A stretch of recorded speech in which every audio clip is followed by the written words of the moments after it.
I'm just going to move on now to that Exclusive Economic Zone Act.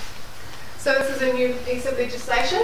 It became law just last year, and it's going to regulate the environmental effects of various activities, including oil and gas, which are outside the territorial sea. So that's more than 12 nautical miles from the coastline.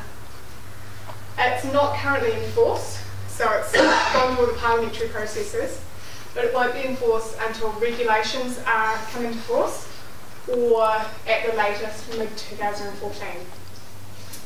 So consultation has occurred on a discussion document for the regulations, and we're expecting draft regulations about the middle of this year and probably final regulations towards the end of this year.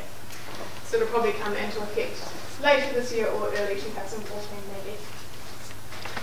Until that time, voluntary interim measures have been established, and what this means is that for any new petroleum drilling activity, industry has been asked to prepare an impact assessment and to submit it to the EPA so that they can review it. It is a voluntary process. So once the EEZ Act comes into force, what will it do?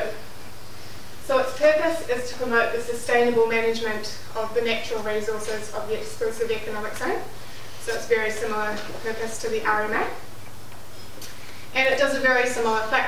It's going to establish a marine consenting regime for the area. The regulations are basically going to do similar things to what our planning documents do on land and in the territorial sea. It's going to classify activities as permitted, discretionary or prohibited. So there's only going to be three activity statuses. Discretionary activities will require a marine consent, and that has to go to the Environmental Protection Agency, who will be the consenting authority. And there's going to be no notification decisions, as all of the consent applications will be notified. So everyone will be able to submit on all marine consent applications. There is, however, going to be no merits appeals.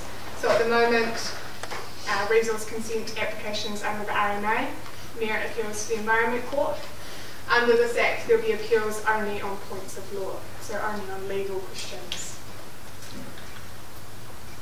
And the Act does include transitional provisions for existing activities and for planned petroleum activities.